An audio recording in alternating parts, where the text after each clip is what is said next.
presentaré más que nada un avance del proyecto y sobre todo lo que tiene nuevo es más parte de marco conceptual. La presentación se llama Bot Newman, es una visualización gamificada de la máquina nocional para semántica. En modo de introducción, yo estoy trabajando en el campo de la... Bueno, históricamente la computación es una disciplina que nació de otros profesionales, sobre todo los matemáticos que trabajan con algoritmos y los ingenieros eléctricos que hacían computadoras o máquinas.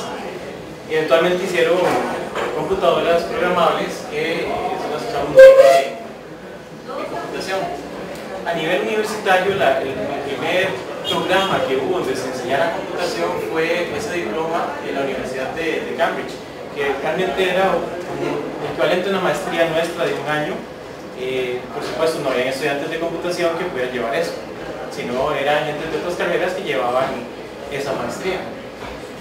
Los primeros bachilleratos fueron algunos experimentos que se hicieron a los 70s y al final de los 70s ya habían bachilleratos y se consolidaron en el mundo los bachilleratos en computación en los 80s. Los bachilleratos heredaron mucho de la forma en que se enseñaba en estos posgrados y eso tuvo sus consecuencias. La principal consecuencia es de que en los posgrados se enseña a un estudiante que ya está formado en una carrera, mientras que el que llega a un bachillerato es un estudiante primerizo que viene de colegio, pero se le enseña con métodos de gente vieja. Entonces, los resultados de esto no son sorpresa, ¿verdad? Los estudiantes se enfrentan a ciertas dificultades, hay cargas cognitivas muy fuertes, y los investigadores hacen estudios multinacionales, empiezan a ver las deficiencias y reportar este tipo de problemas. Entonces, nace un campo de investigación que es la educación, pues computing, un campo de investigación en la educación de la computación. Es un campo relativamente joven, unos 9, 10 años puede tener, y los investigadores han utilizado teorías, sobre todo de la psicología y la educación, aplicadas al campo de la computación, revelando ya ciertas cosas, ciertos problemas. Entre eso se listan muchos problemas de enseñanza y aprendizaje.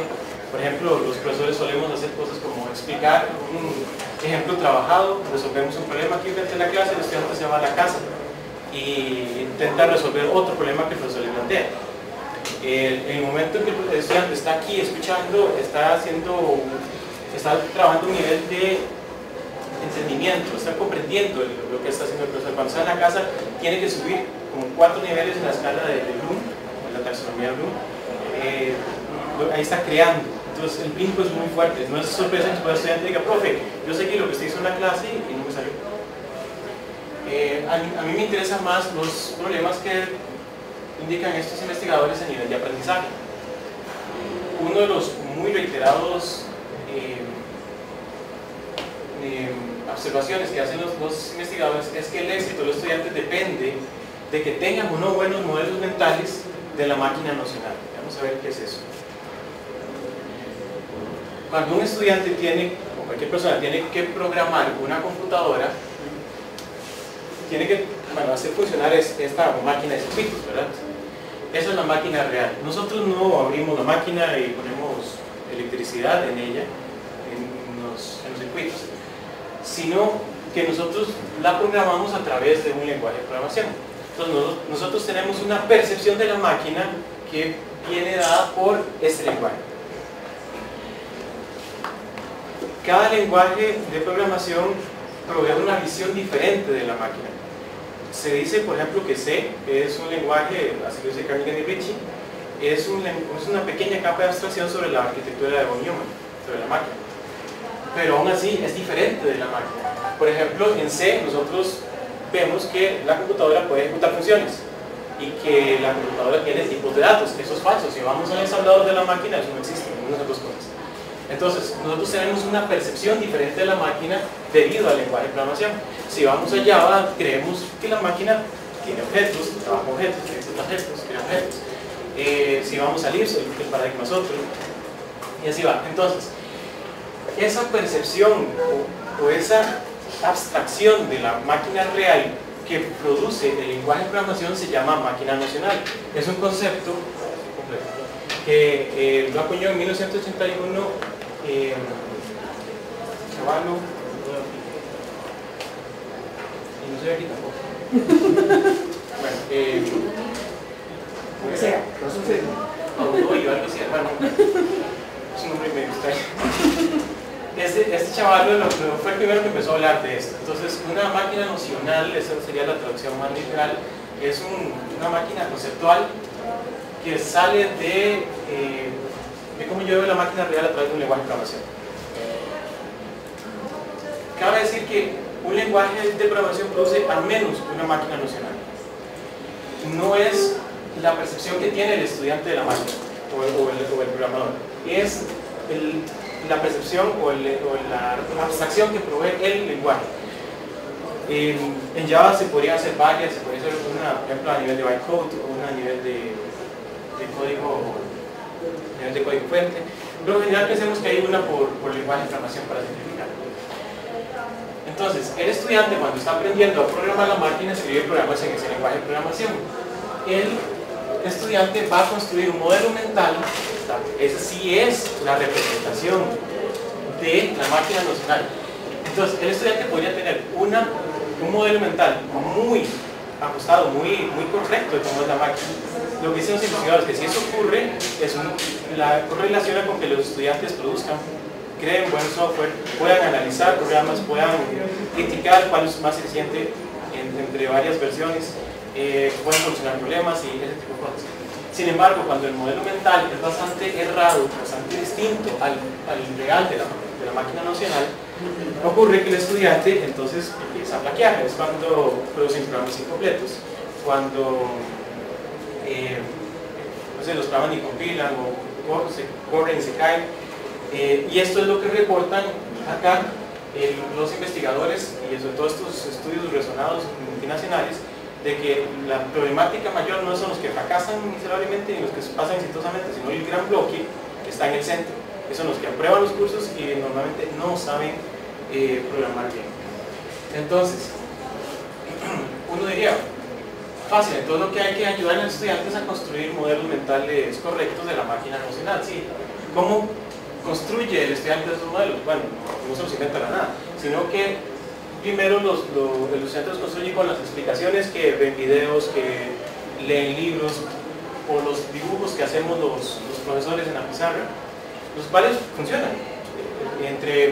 Sí ha habido estudios que dicen que las ilustraciones funcionan. Lo que pasa con las ilustraciones es que son estáticas, mientras que la máquina es muy dinámica. Entonces, estar haciendo ilustraciones es costoso, lo cual es mejor que lo haga un software. Los software que hacen ilustraciones de la máquina son los que llamamos visualizaciones. Ok, esas visualizaciones no son cualquiera, hay muchísimas visualizaciones en el mundo del software.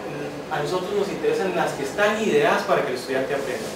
Entonces ya eso nos limita a unas cuantas, como unas 30 y pico que se han hecho en el mundo. Y a nosotros nos interesa que realmente sirvan para aprender. Entonces, si queremos que funcionen en aprendizaje, necesitamos una teoría de aprendizaje. Hay varias ahí, y yo me casé con una que es el constructivismo, sobre todo el constructivismo wittgensteiniano. Y leyendo un libro con Susan Francis, yo obtuve este proceso de enseñanza-aprendizaje. Lo que dicen estos autores rusos es de que para aprender, el estudiante necesita primero una motivación. El aprendizaje es un cambio estructural en la mente, son conexiones que se hacen en neuronas, y podríamos decir por física newtoniana, que ya nos vale, dijo Hugo, a todo cambio se opone una fuerza, ¿verdad? Hay una resistencia al cambio. Entonces, ¿cómo llevamos a que el estudiante, o cómo produciría el estudiante un cambio en su mente? Pues primero tiene que haber una motivación. Otra cuestión que consideran los constructivistas es que el estudiante tiene que estar en estado activo, es decir, que tiene que estar haciendo algo, lo cual es un poco contradictorio con las visualizaciones, porque el estudiante es pasivo, solo ve lo que hace la máquina. Bueno, ¿cómo se puede motivar al estudiante? Hay varias maneras. En el caso de la visualización tendríamos que agregarle algo más. Por podríamos tomar algunos principios que usan los videojuegos, que llamamos gamificación, como para poner una historia, darle algunos retos y ponerle algunos problemas que el estudiante debería decir, sí, yo debería saber resolver eso, porque en la calle, cuando vaya a hacer programas, yo necesito resolver problemas como eso o incluso más complejos. Entonces, este tipo de cosas son las que podemos usar para motivar al estudiante. Lo segundo que dicen estos autores es de que el conocimiento, el aprendizaje de nuevos conceptos se hace por construcción o asociación de esos conceptos con algunos existentes en la memoria a largo plazo de la persona. Si no hay conceptos con cuáles asociar, no hay aprendizaje. Y eso es muy importante en esta teoría. Entonces, puede ser que los conceptos que yo tenga sean completos y entonces no hay aprendizaje, simplemente los uso y sería genial que eso ocurriese. Si los conceptos que yo tengo no son suficientes para resolver, por ejemplo, un problema que me interesa, voy a usar un ejemplo largo de la presentación, haga un programa que calcule la mediana de unos números que se tiene que leer de la entrada. Entonces, yo le planteo un problema al estudiante y le digo, trate de resolverlo. Si el estudiante no tiene suficiente conocimiento de cómo resolver eso, tiene un problema de conceptos, no tiene los conceptos para resolverlo. Ahí entonces el estudiante está abriendo su mente a adquirir nuevos conceptos para resolver ese problema, para superar esa situación que es una situación de incertidumbre cognitiva y poder conseguir lo que quiere, lo que está motivado. Otro problema es cuando los modelos mentales que yo tengo, los conceptos que ya están en memoria a largo plazo, más bien no me sirven para el nuevo concepto. Por ejemplo, podríamos decir, la gente cree, los estudiantes creen en C++ cuando se les pide que lean una cadena de caracteres de la entrada, de donde sea, ellos crean un asterisco que llamamos, un apuntador, y creen que eso tiene suficiente memoria. La mayoría lo hace. Entonces, nosotros necesitamos llevar al estudiante a que use ese concepto y vea que no sirve, que el programa se cae, que produce un fallo. En ese momento, el estudiante tiene una contraposición entre lo que cree que funciona y no sirve. Es el momento en que está listo para aprender en esas tres situaciones. Es el momento entonces en que el profesor, el libro, el video o el videojuego o la simulación, lo que sea, está listo. Es el momento para introducir el nuevo concepto. Entonces, habría una sección de ayuda o algo que le dice, le da alguna idea al estudiante que un nuevo concepto tiene que usar. Por ejemplo, un vector o crear memoria dinámica o un hilo de ejecución. Entonces aparece el nuevo concepto. El estudiante usa aquello con cierta incertidumbre y ve que funciona. Entonces pasa de nivel. Pero no deberíamos seguir con un nuevo concepto. Si el concepto era, no sé, lo de los arreglos, entonces deberíamos continuar con el concepto de arreglos, solo que aplicado a otro ámbito, a otro contexto.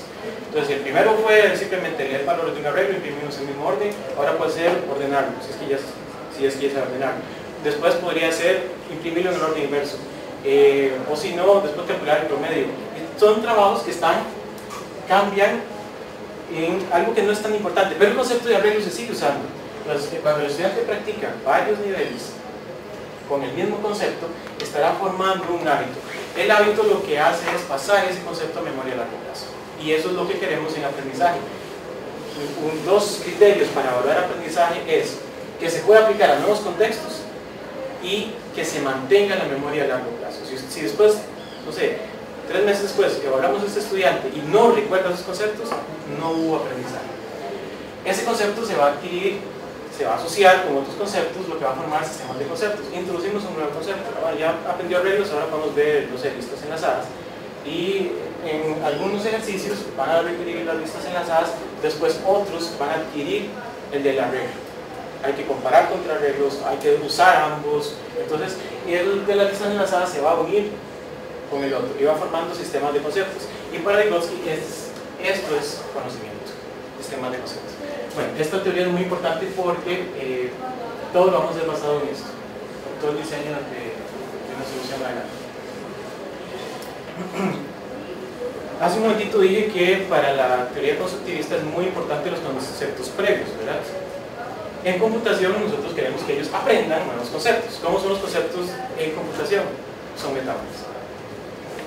Cuando nosotros hablamos que decimos a un estudiante existe un apuntador en la memoria, una variable o un árbol o una pila, el estudiante no va a aprender esos conceptos con lo que ya tiene en su memoria, en su mente. Y esos conceptos vienen de la vida ordinaria, antes de llegar a esta carrera. Entonces, ellos van a usar esos conceptos para asociar los nuevos de acuerdo a esta teoría. Como los conceptos en computación son metáforas, y quizás una de las mejores definiciones es de Lakoff, es un filólogo estadounidense que por una situación empezó a estudiar esto, quizás es el más referido. Dice que una metáfora es simplemente un mapeo o un punto de correspondencias entre dos mundos conceptuales, un origen y un destino, donde el origen es familiar, es conocido para mí, y el destino es algo nuevo, algo que yo debo aprender, de tal forma que la asociación me permita obtener características nuevas de este concepto nuevo a partir del otro que me están dando como fuente. Por ejemplo, si yo estoy enseñando a estudiantes a qué es una pila en la computadora, podría tomar y aplicar varias cosas acá, una pila a platos. Entonces ya ellos han tenido experiencia con ese concepto.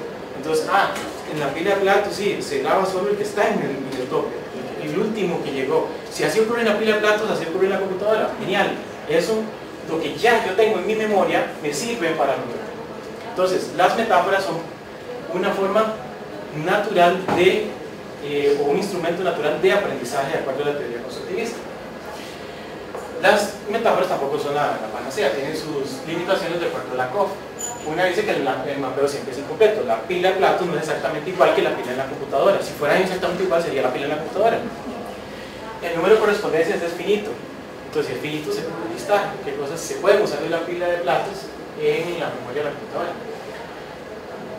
Y el origen debe ser comprensible para el lector. Si yo uso la metáfora de la pila y para los estudiantes nunca han visto que es una pila, ese es un buen ejemplo, un buen ejemplo de una buena metáfora, pero un buen ejemplo de una mala metáfora podría ser tal vez un árbol, porque lo que hacen los árboles no es lo que hacen los árboles en la memoria de la computadora, no están de cabeza, las ramas del árbol no actúan como nodos, los nodos solo son como las hojas, pero puede generar cierta confusión. Esta clasificación no es como muy aceptada, pero podemos decir que las metáforas que mapean sobre dos conceptos del origen al destino los podemos llamar metáforas, simplemente metáforas o metáforas atómicas. Y las metáforas que mapean varias cosas, es decir, yo estaría haciendo un conjunto de metáforas atómicas, pero que en conjunto explican un proceso, sobre todo algo como trabaja la computadora internamente. Podría ser un ejemplo de una metáfora extendida. O antes yo usaba el término alegoría. Un autor que dijo ahí, las metáforas te presentan el origen y el destino, lo hace explícito, mientras que las alegorías solo te presentan el origen, y eso se tiene que hacer, construir. Yo pretendo que los dos estén explícitos, entonces cambié este término, metáforas extendidas en lugar de alegorías. Con metáforas hay bastante trabajo en la literatura. Sin embargo, con metáforas extendidas hasta el momento ni siquiera hay una evaluación empírica de ellas. Nosotros intentamos una, pero vemos poca presencia de estudiantes. Bueno, estas teorías que acabamos de ver se van a aplicar a una visualización. Como antecedentes, ¿qué otras visualizaciones se han hecho? Hay un autor que se llama Juha Sorva, es de Finlandia. Él hizo recientemente su tesis doctoral con una visualización, esta está hecha para Python, entonces para la máquina nocional de Python, y el interés de él eran dos. Yo veo que hace lo mismo que hacen todas las demás de visualizar, y lo nuevo fue que le aplicó un poquito de constructivismo de tal forma que no solo son visualizaciones, de hecho yo lo otras que son muy populares, estas sirven mucho para visualizar estructuras de datos, que no es de mi interés principal porque normalmente lo hacen como nosotros lo hacemos en la pizarra. Yo quiero más visualizar la máquina. Y este otro es súper popular, JELIOT para Java. Visualiza una máquina de Java, igual muy parecido a esta de Python, cajitas y reglas. Okay. Entonces nosotros dijimos, viendo estas teorías, ninguna aplica o ninguna le saca jugo a esto y queremos hacer una visualización que creemos puede proveer más ayuda a los estudiantes. Entonces salió una visualización que ha ido cambiando de nombre, ahora tiene el nombre de von Neumann, que es el creador de la arquitectura, bueno, no el creador, él no la creó, el que la documentó, y por eso se le puso ese nombre. Realmente es para la máquina nocional de C++. Entonces incluye elementos de gamificación y metáforas extendidas, a diferencia de las visualizaciones que ya existen antes. Voy a cambiar el relato. Se perdieron los colores. Tiene elementos de gamificación, entonces parece algunas características a un videojuego. La idea es que está dividido en cuatro modalidades. Uno es lo que haría el estudiante al inicio: quiero aprender a usar esta cosa y hacer visualizaciones. Entonces entrenes y aprendo un poco de C++ y aprendo un poco de la máquina. Misiones serían retos para el estudiante para realmente resolver problemas más complejos. Y colaboración es para futuro, esto siguiendo otra parte de la teoría constructivista vygotskyana que no dije, que es el constructivismo social, donde yo aprendo más cuando estoy socialmente mediado. Eso es, yo busco otro estudiante que provee su otra máquina y entonces hacemos, qué sé yo, procesamiento concurrente o paralelo, porque hay un problema muy grande que no se puede resolver entre nosotros. Y crear significa que yo puedo crear nuevos problemas que otros podrían tratar de resolver. No se ve lo de arriba. Arriba está el menú y esto sería, aquí sería como haber marcado entrenamiento y véanse algunos niveles de eso. Estos niveles están pensados de la forma donde había un ciclo aquí,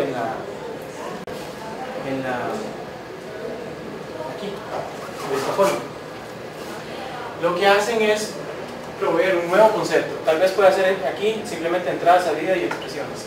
Escriba un programa que sume dos números y que vienen por la entrada estándar y los imprima en la salida estándar. Aquí una expresión más compleja, aquí por eso una ecuación cuadrática, y va. Es lo mismo, es entrada y salida, expresiones, se repiten una y otra vez. Cuando ya el estudiante ha pasado esto, podríamos introducir un nuevo concepto. Un nuevo concepto podría ser tal vez variables o arreglos, y así va. Entonces no se ha decidido la lista de qué va en cada uno, pero el juego lo maneja dinámicamente. No sé si se nota mucho la diferencia entre estos chips que están arreglados y estos que están rotos, quemados, fundidos. Son los niveles que ya ha superado el estudiante y los que no ha... ¿Cómo se nota la diferencia? No se nota mucho aquí. No se nota la diferencia. Están, pero sí está muy, está muy... explotados, por decirlo de alguna forma. Okay. ¿Qué he dicho que? Sí, algunas gomitas se ven como más... Están negros, sí, están azules y Bueno, brillantes. ese es el problema de los... Se supone que también habrá una animación. Sí, debe ser para la gente joven que no es. Yo sé que este está quemado porque esta y esta están mal. Ajá.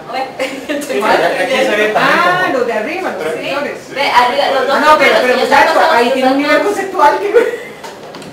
Bueno, Bueno, hay que hacerlo más radical. también aquí vienen entradas. Las entradas vienen por unos tubitos, eso se llama tubos neumáticos.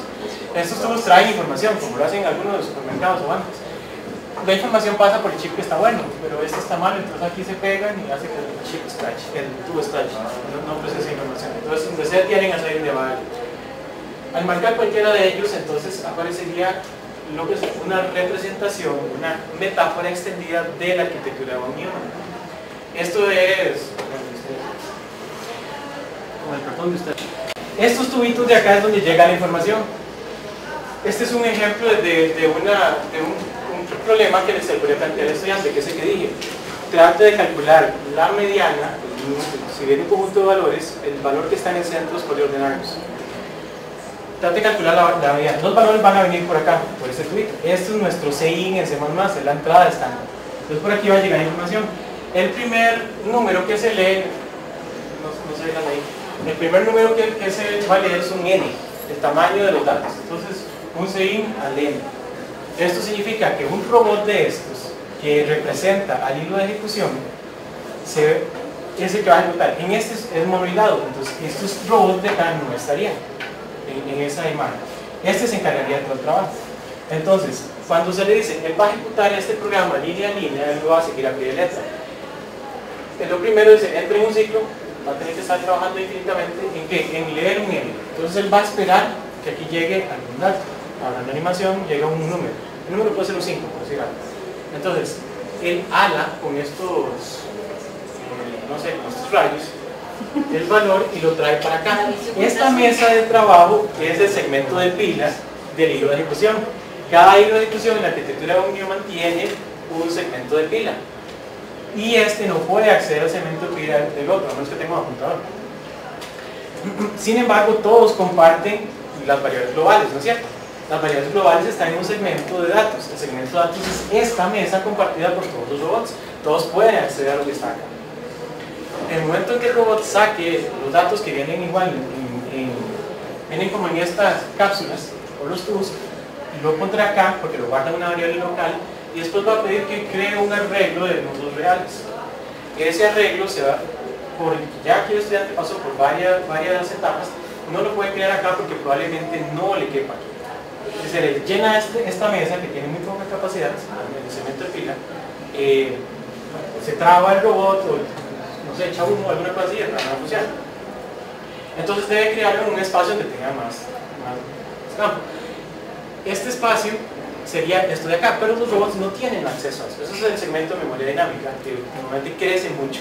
Los sistemas operativos pueden hacer lo que hacer hasta la memoria secundaria en comparación a esto. Entonces, para acceder acá hay un problema. Hay una interfaz, hay algo, hemos pensado que podría haber un robot ahí, el fantasma, que es el que se encarga de esto, o simplemente es una especie de máquina donde se puede entrar y sacar información. Pero esto solo permite un acceso a la vez. Es decir, si dos robots quisieran enviar datos, tienen que esperar.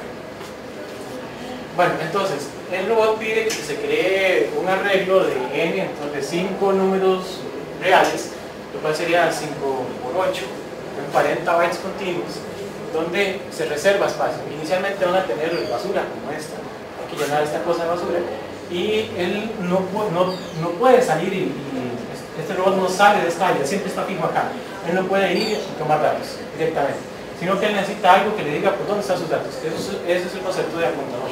Entonces recibirá un apuntador que se ve como uno como estos, lo que va a tener una antena parabólica, que cuando lo presionan tiene un número dentro. Cuando se presiona lo que hace es uno de estos láser, por decir así, llega al dato apuntado. Bueno, ¿qué más hace este programa? Va a leer valores de la entrada y ponerlos en ese arreglo, y después va a pedirle a la biblioteca estándar que ordene el arreglo, para ocurrirán cambios por acá, y finalmente obtendrá de los dos valores, de los valores ordenados obtendrá del centro. Si el n es par, entonces hace una forma, y si es impar de otra. Entonces, esto es un ejemplo de algo que podría trabajar en un cierto nivel. El próximo nivel podría ser que la cantidad de datos que venga, perdón, no dije algo, aquí hay un while true, ¿lo ven? Significa que cuando se han procesado esos 5 datos, él va a esperar que venga otro número como otro datos, y así va a seguir el robot procesándolos, y el programa va a funcionar bien. Para un nivel posterior puede ser que se le manden tantos datos tan rápido que este robot no dé bases. En ese caso necesitará pedirle ayuda a otro robot. Cuando pide ayuda a otro robot, podrían dos tratar de competir por la entrada y se contaminan los datos también si producen una salida. Entonces, un robot debe encargarse de la entrada y la salida y poner los otros a trabajar. Y ese tipo de cosas las facilita la visualización. Los estudiantes podrían ver otras cosas interesantes.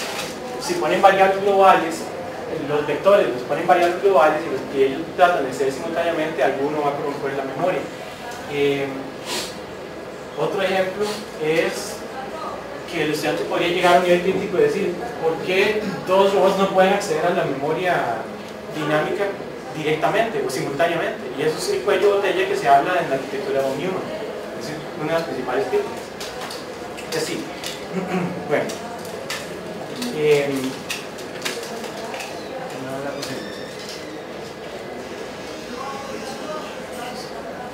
¿cuánto falta? Sí. Falta un montón todavía. Ok, ¿Puedo hacer una pregunta? yo estoy corriendo, más bien. Ya está pasando. Me quedé pensando,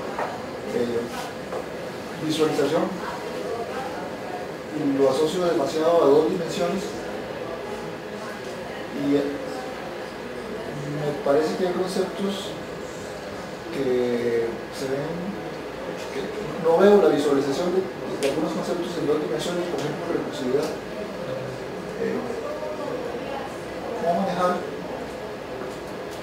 el que un robotcito tenga varias versiones del mismo? Gracias. Gracias, pues no lo expliqué, son estas notas que están acá. ¿Quién puede pagar el sueldo?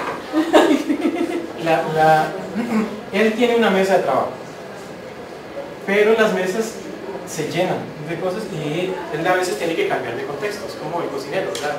Ahora estoy bateando, no sé, cociendo el arroz y ahora tengo que pasar a picar el arroz. Entonces uso otra mesa. Aquí el robot también puede alar otra mesa. ¿Cuándo hay una mesa de estas? Cada vez que se abren llaves. Entonces, estas llavecitas de acá son mesas de trabajo y se apilan unas sobre otras. Cuando se invoca un método, hay un cambio de contexto, entonces el robot ala una nueva mesa. Entonces el concepto de recursividad sería que ala una mesa con el mismo nombre, ella misma, solo que con otros valores, ¿verdad? Entonces él va a jalar y jalar y jalar mesas. Algo interesante es que pasa de una recursividad infinita o sobrepasa lo que tiene este sistema, porque no va a ser. Este sistema limita la cantidad total de la memoria de la computadora con la intención de que el usante vea los problemas cuando se desborda, por ejemplo, una pila. Entonces, tiene un límite, una cantidad máxima de mesas y podría ver que ya no puede hacer más, se traba otra vez todo la animación que sea. No sé si queda claro. Cuando él termina una ejecución de un bloque, entonces el contexto se cierra, es que él retira la mesa y todo lo que está ahí se limpia. Entra esto, se pierden las cosas. Cuando ve que a la mesa, está limpio otra vez. Bueno, cierto, haces ahí. ¿Es una mesa o una pantalla? ¿Ah? ¿Es una mesa o una pantalla? Tengo que pedirle al diseñador gráfico que cambie porque es lo mismo, esto de acá. Solo que tienen que verse apiladas, pero ocultas, y él las puede hablar. Por eso es que entonces, se me ocurrió que es más una pantalla como esa que usted está enfrente. ¿Una pantalla como esta? Eso, esa. Esto tiene que seguir corriendo acá, son estantes donde se ponen datos. Estos son estantes también, tiene que ser todo, hasta abajo lleno de estantes. ¿Son cosas que se sacan así o que se bajan así? Tienen unas agarraderas. Los robots son como antropomorfos, ligeramente. Podríamos haber usado otra cosa, personas o animales, no sé. Pero un snaga que le está siguiendo un código, un robot sí lo hace. Entonces, el robotcillo valaría esto y manipula los datos que tiene acá. Con el rayo puede sacar datos del segmento de datos o de la entrada y salida estándar, que son variables globales, o podría pedir, solicitar en este interfaz. Ellos no pueden salir de esa área, de hecho ellos no se mueven ahí. Ni siquiera pueden verse entre ellos. Para que él pueda hablarle al otro, tiene que tener un apuntador del otro, o tener una referencia. ¿Sí? Y la segunda pregunta era, eso es la visualización, pero con el dibujito que nos... Cosas que hace falta, está el diseño experimental. La idea es correr un experimento con esto en lo que sería como junio del próximo año. Y la idea también es si podemos unir varias universidades. También voy a ver qué puedo conseguir primero en la pasantía.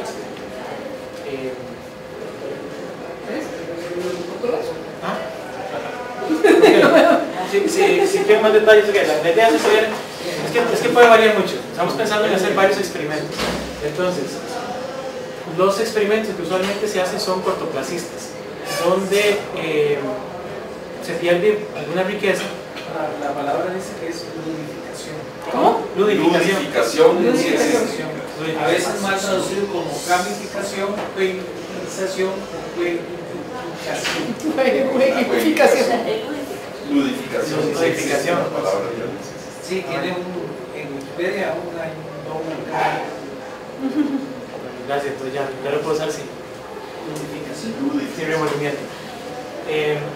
Entonces, el experimento que se está planteando aquí es cortoplacista por varios problemas de contaminación que puede ocurrir entre los estudiantes y más a largo plazo, donde se toma igual grupo control, que son estudiantes que ven algún tema, los temas potenciales son manejo de memoria dinámica o concurrencia en C++, y la idea es que un grupo control ve entonces videos o libros y tratan de resolver el mismo problema que resolvería el grupo de tratamientos, puede jugar con esto.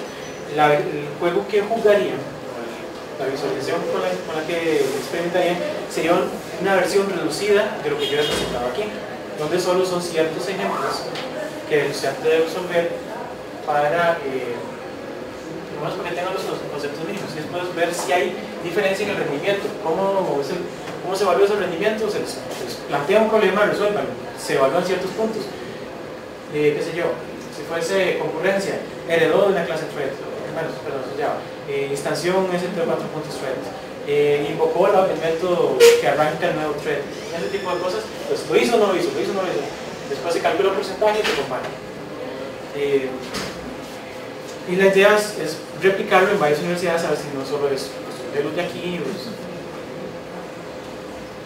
porque también ocurre en otros lados. Entonces, eso sería la presentación, más bien por ahí.